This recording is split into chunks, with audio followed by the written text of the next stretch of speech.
All right, sweet. Hello, everybody. Welcome to another week of Cipher's workshops. This week we'll be covering modern cryptography, some very exciting stuff. Before we start, let's just gonna do some quick introductions. My name is Josh. I'm Steven. I'm Steph. Yep, and we will be holding this workshop. So let's go ahead and get started. First off, some announcements. So this is the link to the slides. So if somebody could put it in the chat, that'd be awesome. And also here are the links to our Discord and newsletter. If you haven't joined already, feel free to join, where you can like meet other people, get up to date on like all the cyber news and any updates within our club. And so that being all said, let's go ahead and get started with our content. So the first thing I want to talk about is key. And I don't know about you guys, but when I first think of the word key, the first thing that comes to mind is Key Club, right? So cool. I love Key Club. Just kidding. But no, we're not going to talk about Key Club. We're going to be talking about keys in terms of cryptography and why they're important. So if you were here last week, we covered historical ciphers, and we talked about how keys are used to encrypt and decrypt our data. But some other things I wanted to mention that are important to know is first that the key length matters. So typically longer is better because a longer key involves more bits, which means it's harder for an attacker to guess the key with all these bits it has to brute force. And the other thing is whether or not your algorithm uses one key versus two. And this differentiates between symmetric and asymmetric encryption. And so if you have no idea what that means, don't worry. This is exactly what we're going to be talking about today. So let's go ahead and get started with symmetric. Right? So we all know symmetric is the prettiest. It's way better than asymmetric. And what it is it's an encryption method where you only use one secret key to encrypt and decrypt, right? So use the same key to do this, to encrypt and decrypt. So things are a lot simpler, and you only have to keep track of one key. And even within symmetric encryption, we can then break it up into two types. There's block algorithms and stream algorithms, and they are what they sound like. Block algorithms will encrypt data in chunks of data called blocks, whereas stream algorithms will do things more like in a bit by bit or byte by byte manner, so kind of like a stream, right? And so let's go ahead and get started. All right, let's go ahead and talk about stream algorithms.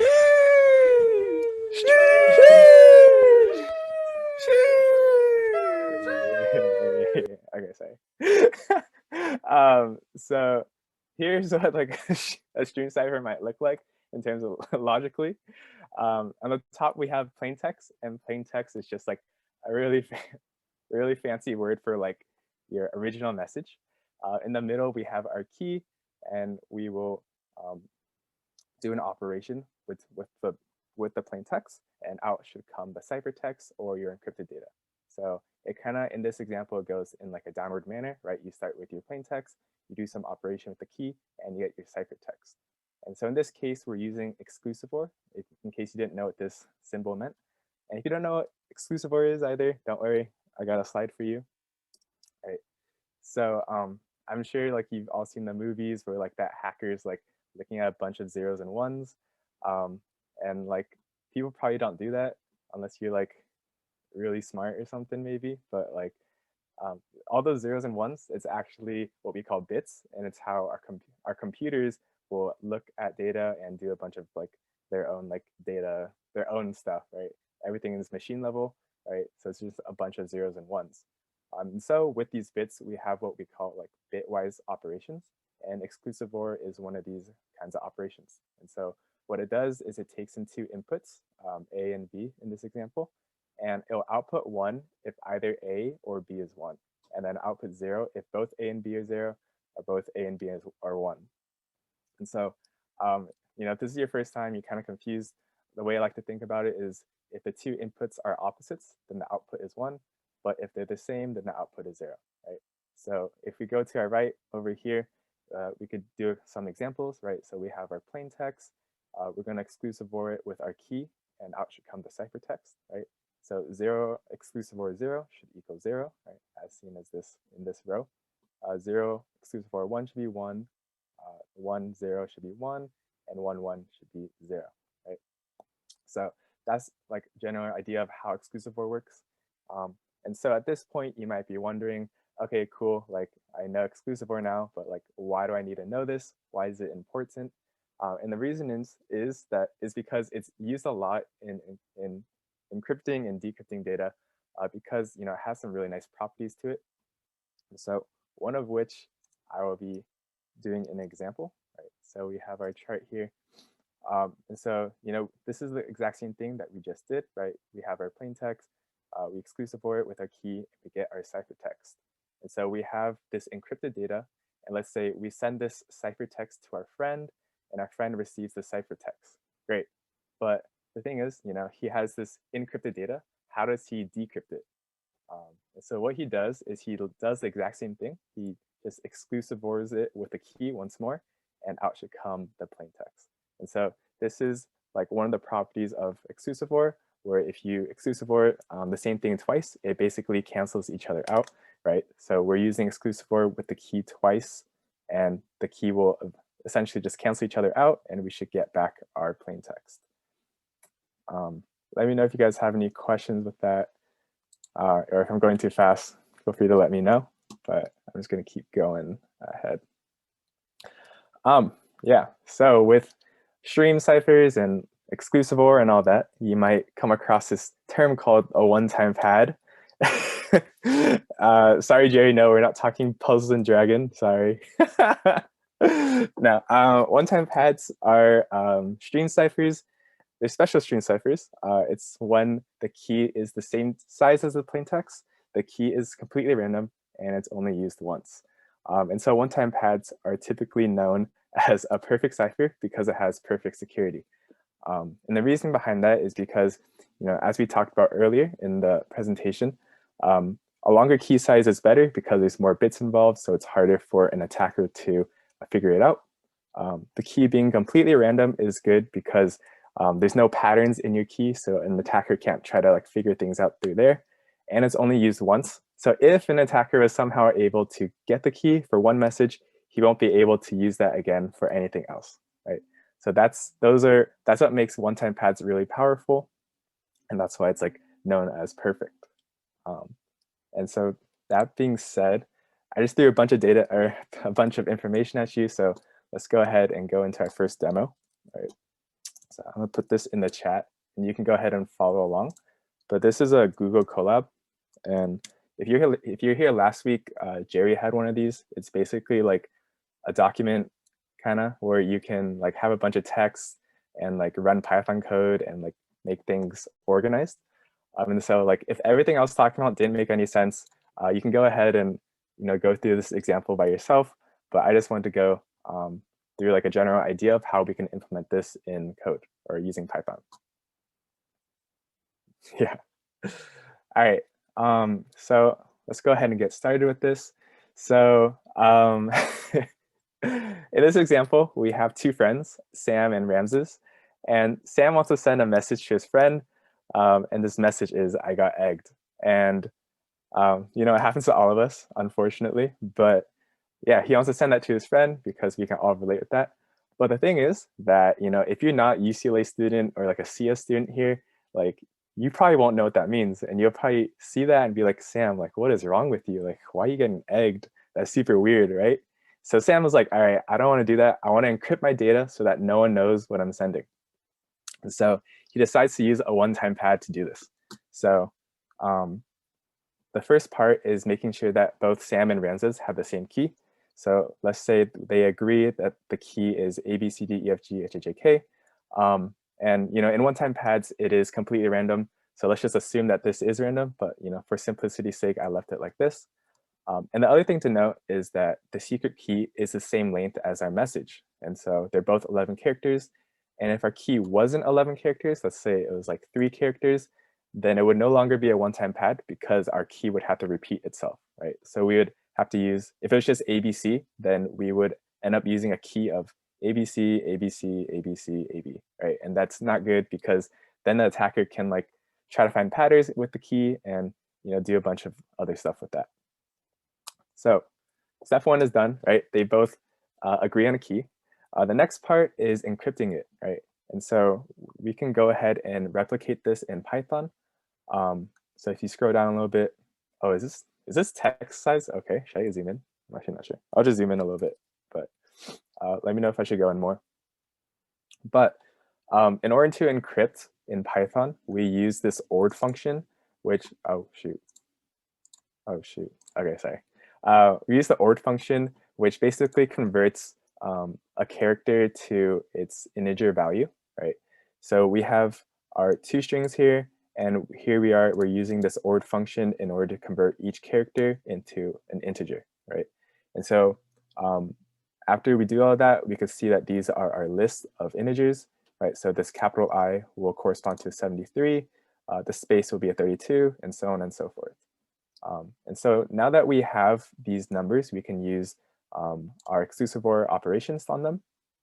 And so here we have a for loop that will traverse through these lists or arrays, and it'll do exclusive OR, which in Python is this caret or this upward arrow. And so when we do that for each element of our list, then we can end up getting our ciphertext, which is this other new list of numbers, right? And so what I did afterward is I actually used this CHR function, which converts these numbers back into characters, which I'll talk about a little bit later.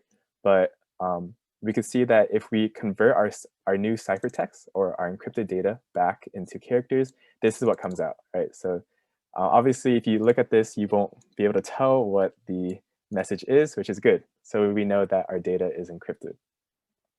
All right. So at this point, right, we agreed on the key, and then we encrypted our data. So now let's say we send our data to Ramses, and Ramses receives this ciphertext. Awesome. And now he has to decrypt it, right? And we talked about how exclusive OR has some nice properties where it'll cancel each other out if you just exclusive OR it again. So we literally do the exact same thing, right? We take this ciphertext, we exclusive OR it back with our key using the same for loop and this caret, and out comes this list of numbers, which is our plain text. And so once again, we can use this CHR function that converts a number back into its character, and we can get the message I got egged. So that's how it would work in Python. Just like a quick little example. And so we can see that we successfully were able to encrypt and decrypt our message. And so if everything I said didn't really make sense, and maybe you're a visual learner like me, here's like a little chart to kind of like, like dumb it down, I guess. So we have our plain text. We encrypt it by using exclusive OR with our key to get our ciphertext. And then we decrypt it using exclusive OR with a key once more to get back our plain text. So that's how one-time pads work in like stream ciphers in general. And so if anyone has any questions, feel free to put it in the chat, but I will continue on if not. Okay. All right, so we just talked about how, stream ciphers and one-time pads, like perfect security, right? So that means it's the best, right? So should we always use them? No, right? You might be wondering why. Well, it's still vulnerable to stuff like bit flipping attacks, right? And so we saw in our Python example that each number in our array corresponds to a certain character. And so if an attacker is somehow able to figure out, oh, like this number right here corresponds to like $1, like a number, right? Like money or something, I don't know. And he just somehow like plays around with it and just flips a bunch of bits around. Let's say he changes it the 53 to a 37, then maybe it could be that we're ending up sending Bob $30 instead of 10, right? So again, that's like a vulnerability that's not very good, which is why stream ciphers might not be the best. Another thing is that stream ciphers and one-time pads, you have to send a key as large as the data. And so that's just really inefficient. Imagine like basically sending like twice the amount of data. That's not like very ideal. And the last point is that you need to use a new key every time, or else we run into something called crib dragging. So what crib dragging is, it's basically the attacker is able to use properties of exclusive OR against you. And so, this is like math and like logic and all that, and I'm probably not the best at explaining it. So if you're really into it, maybe ask someone else, or you can look at this. I don't know, maybe it'll make sense. But the main idea is that if two plain texts use the same key to make two separate ciphertexts, so let's say we have two ciphertexts C1 and C2, then we know that ciphertext 1 exclusive OR ciphertext 2 is equal to plain text 1 exclusive OR plain text 2. And so basically, knowing that, an attacker can try to guess one of the plain texts, let's say P1, and if his guess for plain text 1 is correct, then plain text 2 should also be correct.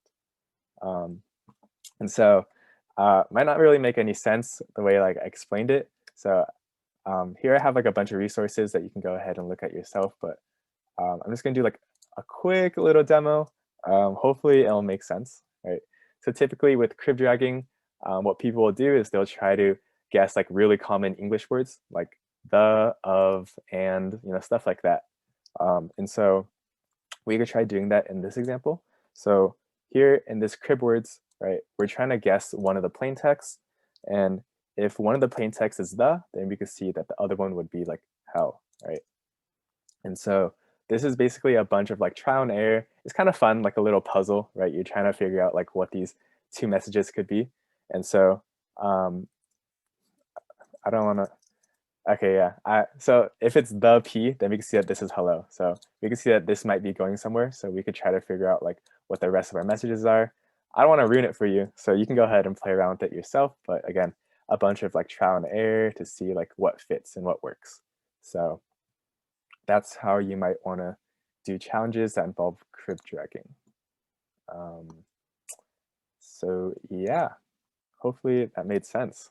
If not, feel free to ask questions. But I'm gonna go on and talk about block ciphers now. Yeah. Okay.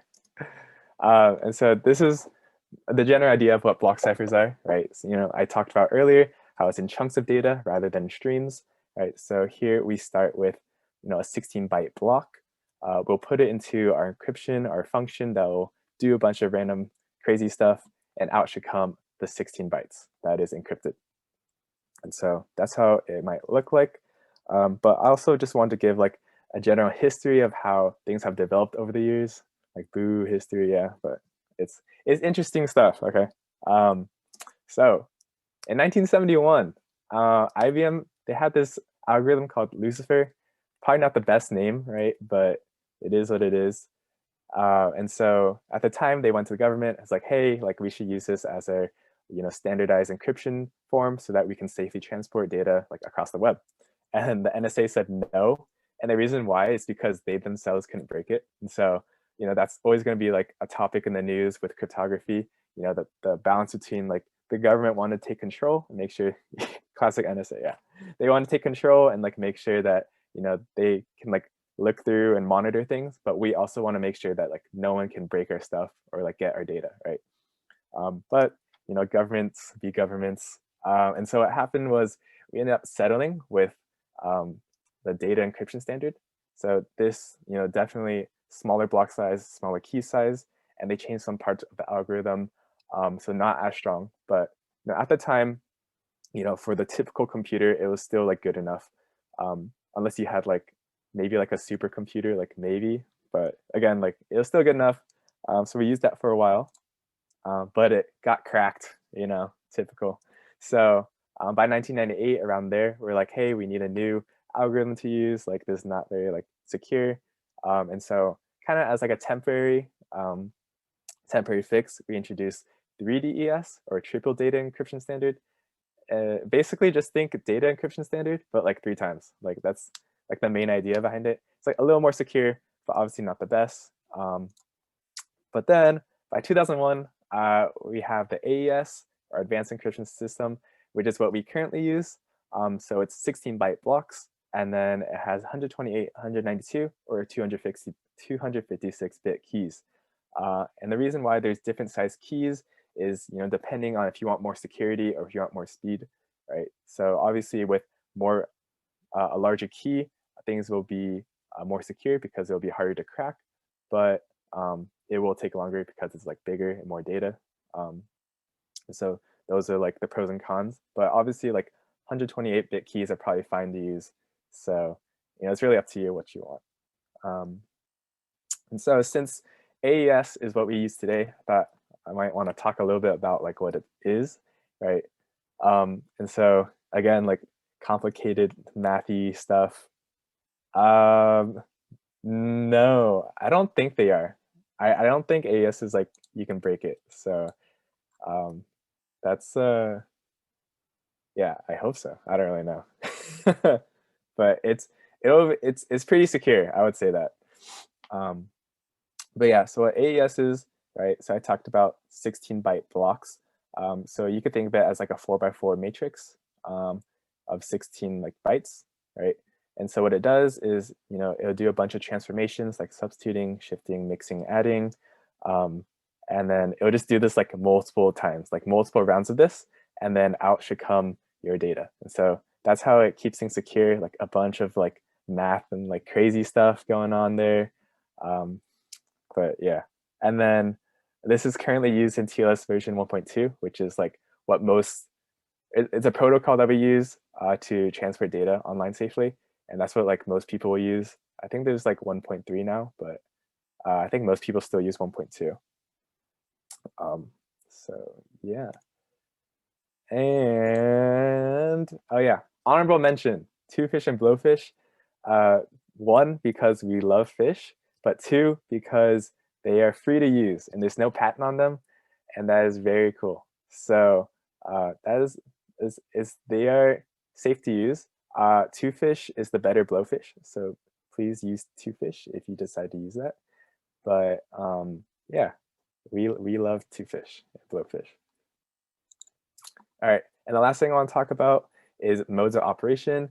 And what it is it's basically how we apply these encryption, our encryption to our blocks. And so here I listed 4 of them. I'm sure there are more, but these are like the general idea. The main thing I want to get down, electronic codebook, this first one is straight doo-doo. Like, please not use this one, very bad. Zoom used it for a bit actually, and they got roasted, and now they changed it. So don't be like Zoom. Please do not use this one. And the reason why is because this is what it looks like.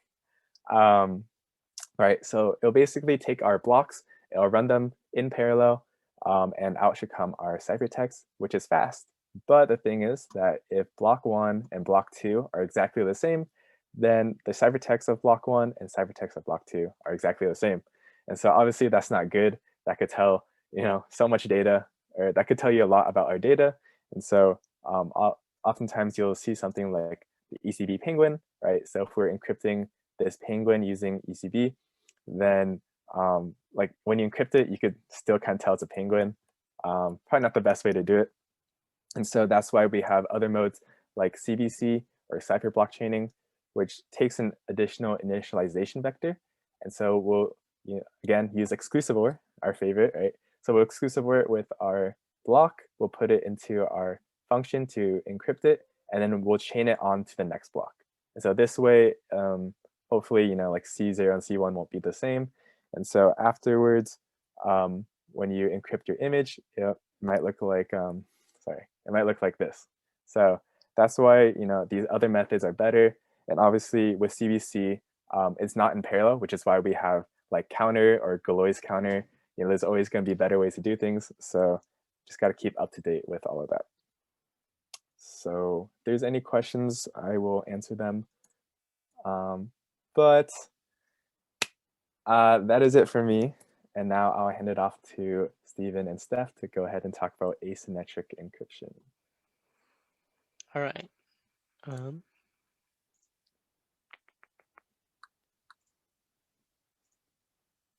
Okay, everyone can see this, right? You guys can, where's my chat? Chat. Okay. All right, let's present that. Okay, so a lot of good stuff with symmetric, but unfortunately for Josh, it's just an objective fact that asymmetric is better. And so me and Steph are going to explain to you why this is true. And so the big idea of asymmetric is a lot of the things involving symmetric have some sort of like a key going back and forth, right? And the key is being used the same way for encryption as it is for decryption, in a certain sense at least. And that's why it's called symmetric, right? And so like, especially with the simpler ones, you can kind of see this will be a problem, because if someone can get your message, then there's not really anything stopping them from getting your key too, right?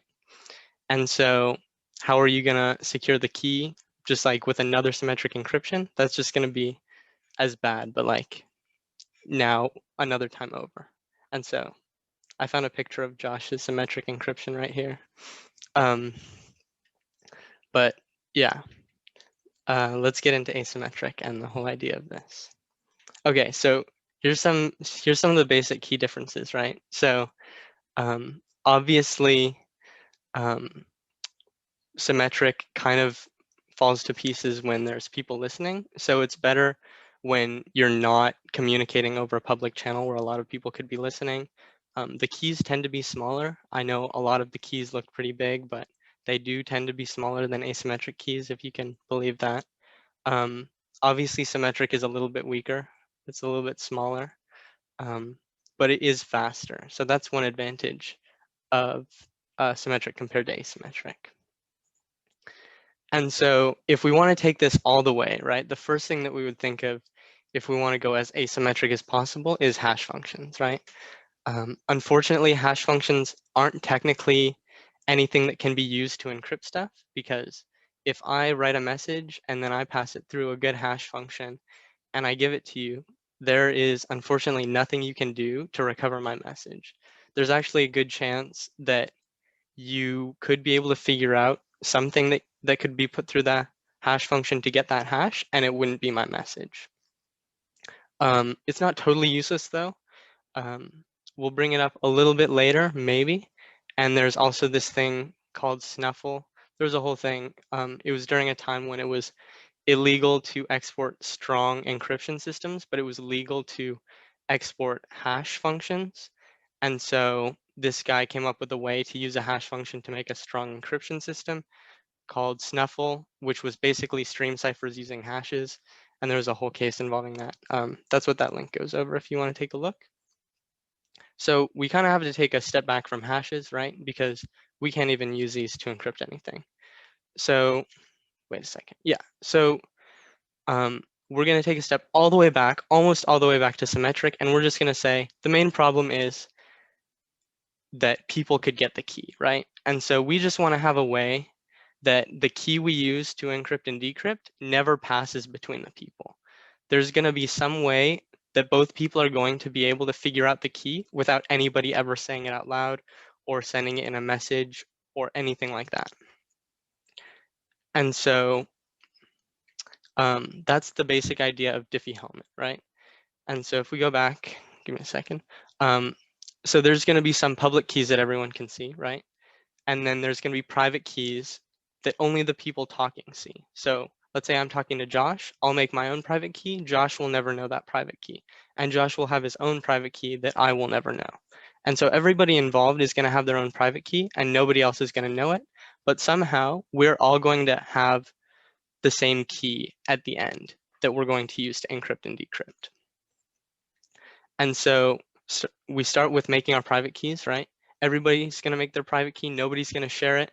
And somehow we have to pass some information around that doesn't reveal our private keys, but allows us to come up with some key that all of us share and all of us know is the same.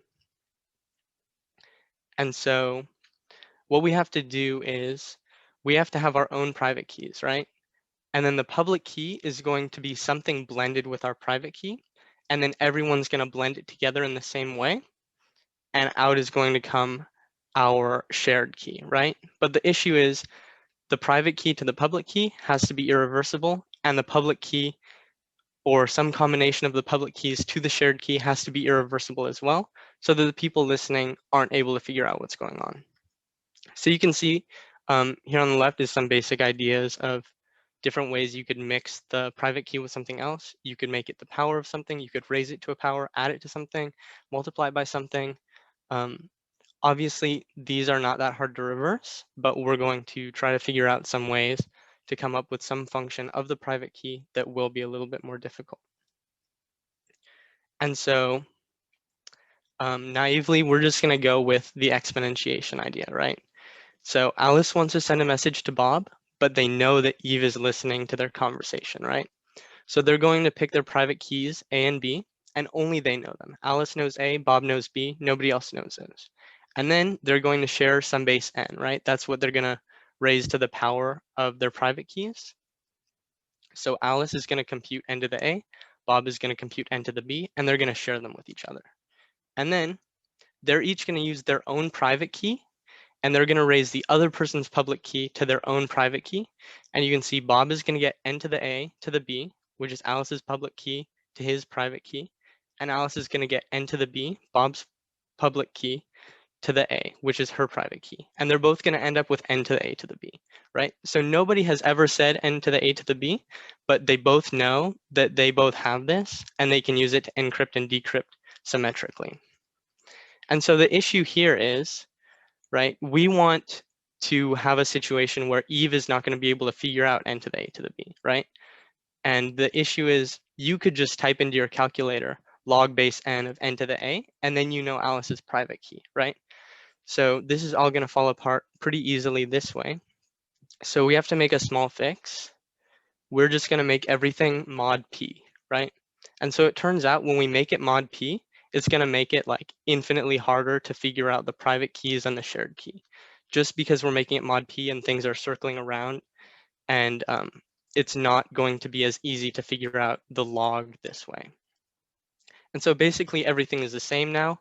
The generator, that just means it's a special number mod p where any other number mod p can be achieved by raising g to some power. That's not that important for you to know right now if you don't quite understand what that means. But basically the important part is that we're doing everything mod some prime, generally a pretty big prime p. And so if you've ever read the Captain Underpants books, hopefully you have. I know you have. Don't even try to pretend you didn't. But maybe you remember the flip-o-ramas. So just like to get a quick look at the differences, but just like what we changed between what didn't work and what did, I'm just going to go back and forth a couple times. So you can see it's pretty much exactly the same except for the whole mod p deal. And if that was like, if you tuned out because you saw just a lot of text there, which I sometimes do, here's the same thing in pictures. So we've got Alice, and she has a face tattoo, and Bob has a face tattoo as well. And there's Eve. Eve is listening in on their conversation, right? Eve can see everything. And so they're going to decide on a prime p, and they're going to pick a generator g mod p, right? And then Alice is going to pick her own key A, and Bob is going to pick his own key B. And so now they're done setting up, and they're going to start sharing their public keys. So Alice computes g to the A mod p and sends it to Bob. And Bob is going to use that, raise it to his private key to compute the shared key. And this is all mod p. And then Bob is going to compute his public key and send it to Alice. And now Alice has the shared key g to the b to the A, which is the same as the shared key that Bob has. And there's not really any good way for Eve to figure these out, unless they like picked a really bad generator and a prime. But you'll see. And so there's some issues with Diffie-Hellman, right? Obviously, this sounds great. Like, why would we ever use anything else? And the reason you might not want to use anything else is because, I mean, at least we assume that these problems are hard. There's no way we can prove they're hard unless you prove the PNP conjecture. Like, proving these are hard would prove PNP. So just to give you an idea of how hard it is to prove that Diffie-Hellman can't be cracked. But we don't know that the fundamental problems are hard, and we have a bunch of algorithms to solve them. Currently, the quantum Shor algorithm is like the biggest threat to Diffie-Hellman because it would crack it like trivially. But basically, algorithms to break this problem just keep getting better and better. And when we get better algorithms to crack this, we start to need to use bigger keys, right? And when we use bigger keys, those aren't compatible with smaller software like your phone or routers or Internet of Things. And so that's going to be a little bit of a problem, which is why, I mean, we have big keys, and so we need some better way to do Diffie-Hellman so that we don't get such gigantic keys. So we're going to use something called elliptic curves. It kind of looks like the edge of a puzzle piece here. Maybe maybe it looks like a belly button to you. I'm not sure what it looks like. Feel free to drop it in the chat. I don't really care. The general equation is over here to the left. Y squared equals x cubed plus ax plus b. I've just picked some random numbers for a and b here. But the idea is there's this whole abstract algebra area, group theory around elliptic curves, and that's how we're going to use them for encryption. So basically, there's a whole arithmetic with points on elliptic curves, and I'm just going to go over quickly how it works. You don't really need to know this, not even for the challenges, because I'll give you the algorithm for adding. But basically, the first thing we're going to do is we're going to pick 2 points somewhere on the curve, and then we're just going to draw the line through them. And then we're going to look for the third point that line intersects, and we're going to say the first 2 points, P and Q, and the third point, we're going to say we're adding them up, and that's going to equal 0. So in this first picture, you can see we took P and Q, and then we have R. So P plus Q equals R. And I mean, not P plus Q equals R. P plus Q plus R equals 0, right? And then you might be thinking, well, what if we have something like in the second picture where it's tangent, right? And so in that case, you're just going to count the point that's tangent twice. So now we say P plus Q equals 0. And then another case that's kind of getting left out here is what if it's a vertical line through 2 points, right? And so when we go way off to infinity and we don't hit any more points like that, we say we're hitting the point at infinity, which we're just calling 0. So right now we have P plus Q plus 0 equals 0. And then in this last one, we have a combination of the last two. We've got the point at infinity and P twice. So P plus 0 equals 0, right? And so when we keep adding things like that, we don't really want to keep everything on the left side because we don't really have a result to our sum, right? And so what we're going to say is when we flip over the x-axis, we're going to call that negating, right? So instead of doing this a plus b plus c equals 0, we're going to do a plus b equals negative c. And so that's what's going on in this little animation here. So right here, we have a plus d equals e, a plus b equals c, a plus c equals d, a plus d equals e, right? And so we're finding that third point, and then we're flipping it. That's just the basic idea. And so again, actually working over a continuous field, like the real numbers, doesn't work so well, just like it didn't with Diffie-Hellman. And so we have to do this mod sum p, right? And so the elliptic curve is just going to turn into a set of points that doesn't really look like anything. You can see it's symmetric right here. You've got the positives and the negatives, but it really doesn't look like a curve anymore. This is mod 61, mod 89, and it doesn't say it, but this one is mod 97, and it just kind of shows you that the addition is working the same way. So this is just the normal Diffie-Hellman again, nothing new on this slide. The next one, basically what we've changed is that not only are we choosing a prime, we're choosing a curve, mod that prime, and a generator on that curve. And so we're going to choose a generator on that curve, and we're just going to multiply it by our private keys in the same sense of like, we're going to add P to P, and then we're going to add P to that again, and P to that again, and so on and so forth until we've added it the number of times that our private key indicates. And so a little bit of a bigger difference, but the main change here is that we're going from numbers to curves, and we're going from exponentiation to multiplication. And so kind of the same animation, Alice, Bob, and Eve, they pick their prime P, but now they also have to pick a curve E, pick a generator point on that curve, and then Alice is going to pick her private key, Bob is going to pick his private key. Alice will multiply it instead of exponentiating it. Bob will multiply his by that. And then Bob will share his public key, and they'll end up again with the same shared final key. And so the whole idea here is that since the elliptic curve things are harder to crack than Diffie-Hellman, we can use smaller keys, smaller numbers, and it's more compatible with smaller devices. There is some bonus elliptic curve stuff, a little bit of drama involving the NSA if you want to stick around for the end. William said that I probably shouldn't put it right in here. So if you want to drop a boo in the chat for William, boo. William didn't think you guys were smart enough for it. Thank you, Josh. But yeah, stick around. For now, I'm just going to pass it off to Steph, who's going to talk a little bit about RSA.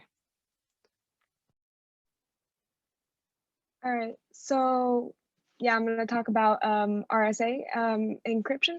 So I'm sure everyone's heard a little bit about RSA, at least a little bit, since it's an encryption method that's used very often in your day-to-day life, even if you don't particularly know about it. So where exactly is it used? It's used when you're establishing secure connections. So like when you're going to an HTTPS site, there's this thing called the TLS handshake that occurs, and often it's an RSA handshake. So that happens between a client and a server to establish a session key, encrypt it, and whatnot. But RSA is only used for like very small parts of encryption during all these types of things. So wherever you're going to see RSA, it's only going to be used like a little bit, and then it's going to be followed up by faster encryption systems like AES, namely. But it's important to note that this is just because RSA it's secure, but it's very expensive, especially compared to symmetric encryptions and even compared to other asymmetric encryptions. So now that you kind of know where it's used, we can look at what exactly the encryption does. The basic idea is that for encryption, you take two very large prime numbers, huge prime numbers, and you multiply them together to make a very large semi-prime. And this creates a trapper function, which is the whole basis of the RSA encryption system, because the trapper function means that it's very easy to multiply the two primes together, but it's very hard to factorize the semi-prime. And I'll explain a bit more how this plays out. But then the basic idea for decryption is that either you know the private keys and you're okay, because it's pretty simple, the math actually, to encrypt and decrypt if you know all the keys. Otherwise, you're kind of in a tough spot. So how exactly do you encrypt with RSA? There's a lot of setup because there's a lot of keys. So you have two public keys, N and E, and you have three private keys, P, Q, and D. So to start off with, you're gonna create two random large prime numbers, P and Q, right? And these are gonna be completely random and they're gonna be huge. Now you might think about like 3 or I don't know, 11 when you think of a prime, but these are gonna be really big. They're gonna be between 512 and 4,000 bits. Because the bigger they are, the more secure. And I'll explain a bit more about this, but even today with RSA encryption, you don't really go below 1,000. So you're gonna have these really big prime numbers. And you're gonna take N to equal the product of P and Q. And so N is gonna be one of your public keys. You're gonna release that to the public, but you're gonna keep P and Q secret. Then for the other two keys, E and D, it's a little bit trickier to find them, and it depends on what you're using. So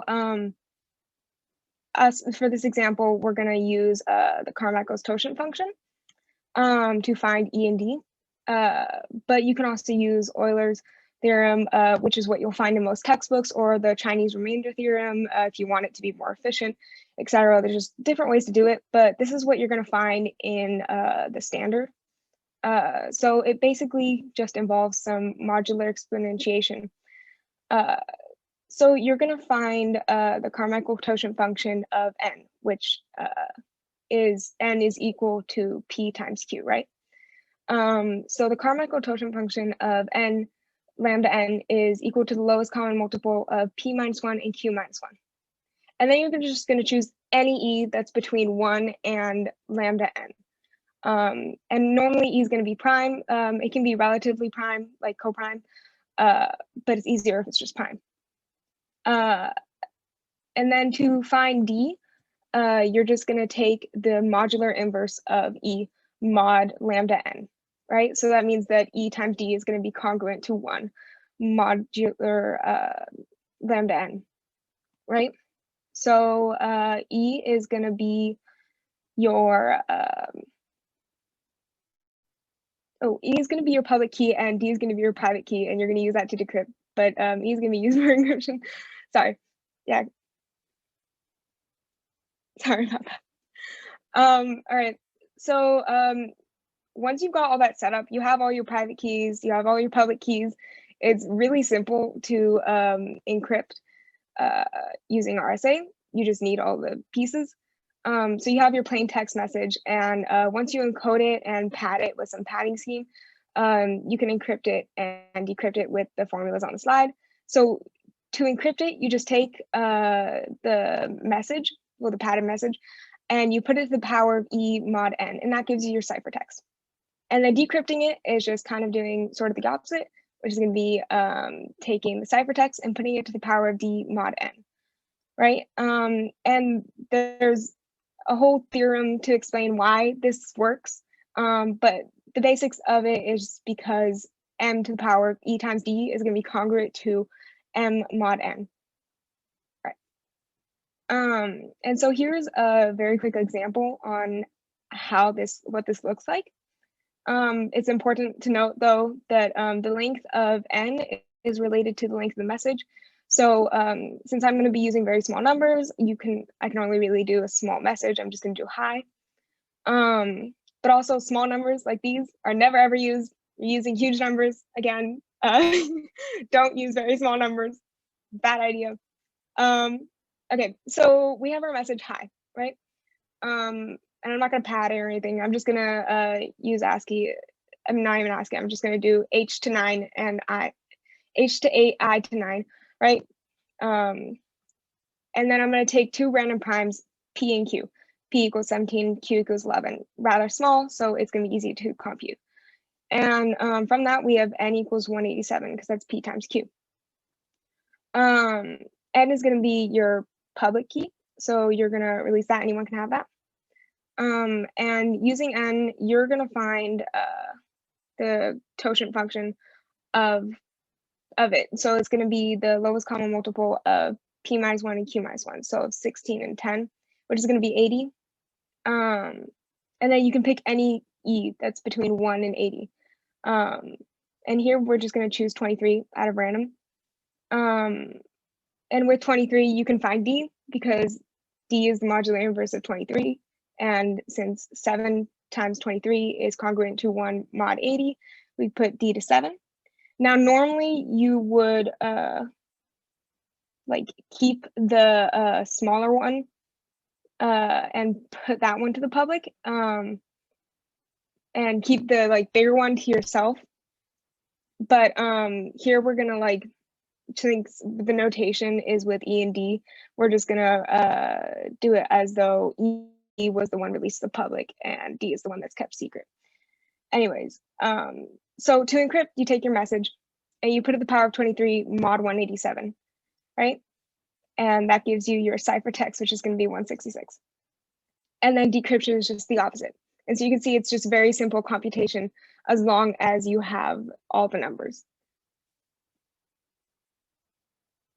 So if it's very simple computation, why is RSA encryption considered so secure? Well, we use very small numbers. If you put it into perspective, you're going to have huge numbers. So n is going to be bigger than this. This is relatively small. But this took about 4 months to factorize it into these 2 primes. And so, like, if you're putting that into a scale, you're trying to crack an encryption with this by factoring such a big number. By the time you factorize it, they're gonna have changed. They're gonna have changed the key like 5 times. So there's no point really. It's the main point is that it's hard to factorize these big numbers in a reasonable time frame, which is evidence of that trapdoor function I was talking about. Now the trapdoor function means that since, although it's very easy to do P times Q, it's going to be very hard to find P and Q from N, right? And that's the whole basis of RSA. That's why it's considered secure. And so now we've seen the strength of RSA. What are its weaknesses? Well, it's starting to get a bunch of them. So once your semi-prime is factored, you need a new key. Your encryption is dead, right? And this creates a lot of weaknesses for RSA. So it's really important during the steps of the encryption process when you're generating your keys to generate them in specific manners or in very random specific manners so that they don't like make your encryption vulnerable. So if your keys are too close or not perfectly random or too small, it's going to make your encryption very easy to break. There's also a little bit where if your message isn't padded, if you just use the plain text directly, it's going to make your encryption vulnerable, but that's a whole other thing. So how do these vulnerabilities play into RSA being used today? Well, quantum computing, that's basically meaning that RSA is kind of dying because it's getting closer and closer to being obsolete, since like the time to factorize these huge primes is starting to no longer be that big of a problem. But you can also just look at other advances in math and computing, and that RSA has been kind of dying anyways, just because keys have been needing to get bigger and bigger. Like since 1999, you couldn't really use 512-bit keys because it was factored using the NFS factorization. Just like a bunch of math people in a university decided to take a couple months and be like, we're going to break this. And they did. And then they continued to with 700-bit keys.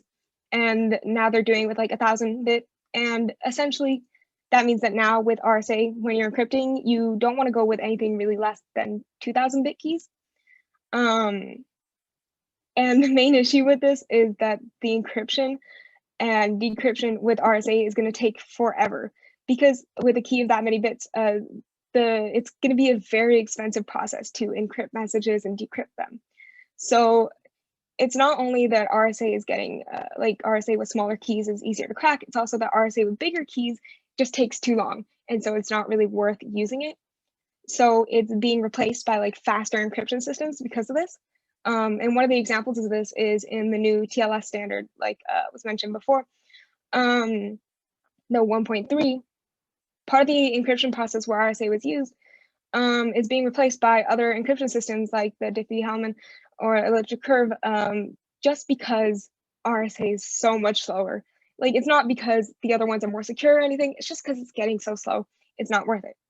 So essentially, RSA is dying, but at least now you know how to encrypt and decrypt messages with it. Yeah.